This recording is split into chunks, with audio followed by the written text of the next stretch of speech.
Breaking news హైదరాబాద్లో భూకంపం వచ్చిందంటూ కూడా ఒక వార్త అయితే వెలుగులోకి రావడం జరిగింది. కేవలం ఇది హైదరాబాద్లో కాదు, మన తెలుగు రెండు రాష్ట్రాల్లో కూడా ఆ భూకంపనాలు వచ్చాయంటూ కూడా చెప్తున్నారు. ఒకసారి పూర్తి విషయాలన్నీ కూడా మనం తెలుసుకునే ప్రయత్నం చేద్దాం. అయితే ముందుగా అసలు ఏ ఏ ప్రాంతాల్లో ఈ భూకంపం శబ్దాలు వచ్చాయి, అసలు ఎక్కడ కంపించాయి, ఒకసారి విజువల్స్ అయితే మనం చూద్దాం క్లారిటీగా. ఒకసారి విజువల్స్ ప్లే చేసే ప్రయత్నం చేస్తాను. అయితే సుమారు ఇది తెలుగు రాష్ట్రాల్లో ఉదయం 7 గంటల 20 నిమిషాలకు వచ్చినట్టు కూడా చెప్తున్నారు. భూకంపం ములుగు జిల్లాలోని ఐలాపూర్లో సంభవించింది.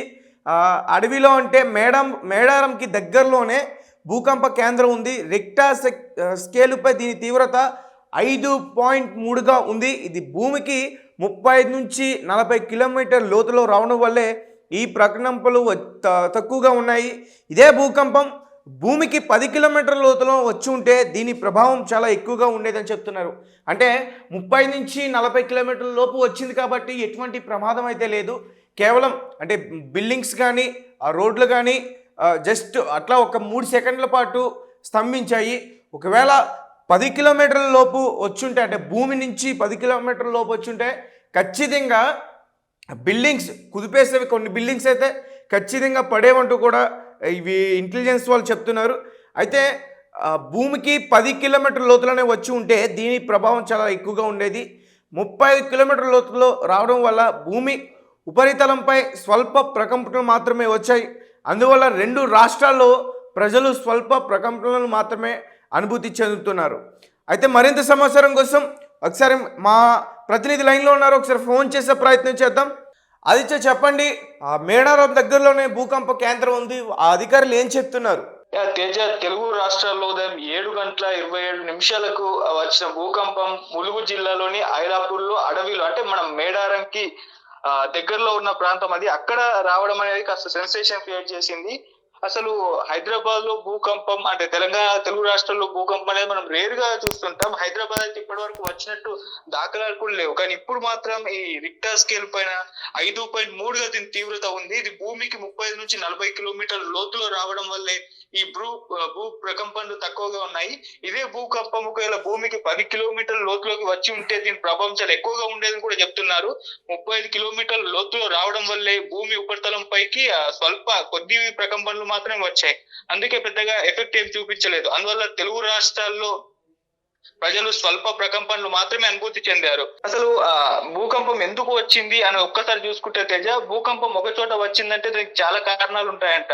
అయితే ఆ కారణాల్లో ఏంటి అంటే, ఈ భూకంపం రావడానికి ముందు బలమైన సంకేతం ఒకటి ఇచ్చింది. ఆ మధ్య వర్షాకాలంలో ములుగు, ఏటూరు నాగారం దగ్గర భారీ టొర్నాడో వచ్చి దాదాపు 50,000 చెట్లు మొత్తం పడిపోయాయంట.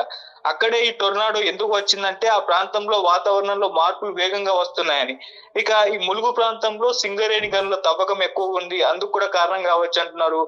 ఇక్కడ భూమిలో మెత్తదనం ఎక్కువగా ఉంటుంది. ఈ గనుల తవ్వకాలు రెండు రాష్ట్రాల్లో జరుగుతున్నాయి కాబట్టి భూకంప తరంగాలు వేగంగా వ్యాపించేందుకు అనుకూల పరిస్థితులు ఈ భూమిలో ఏర్పడ్డాయని కూడా చెప్తున్నారు తేజ.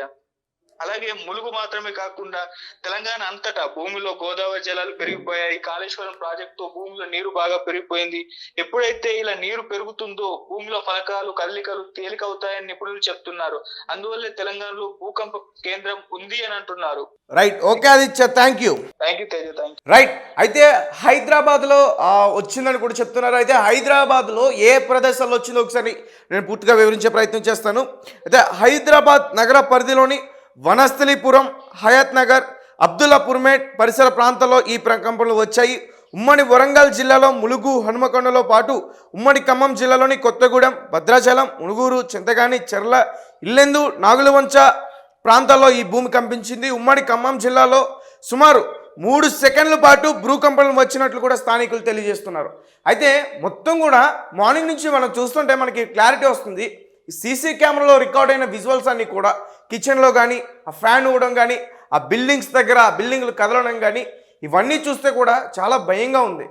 అంటే చాలామంది ఏం చెప్తున్నారంటే, కలియుగం అంతమైపోతుందా, సత్యయుగం రాబోతుందా, అసలు ఈ భూకంపం దేనికి సంకేతం?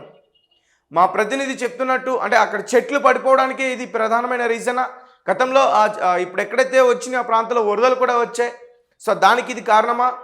ఒకవేళ 10 కిలోమీటర్ల లోపు వస్తే అసలు ఏం జరిగి ఉండేది? ఇది భూకంప కేంద్రంలో దగ్గరలోనే ఎందుకు వచ్చింది? ఇవన్నీ కూడా పూర్తిగా తెలుసుకునే ప్రయత్నం చేద్దాం. అటు ఆంధ్రాలో కూడా వచ్చింది. ఒకసారి ఆంధ్ర కూడా నేను వివరించే ప్రయత్నం చేస్తాను.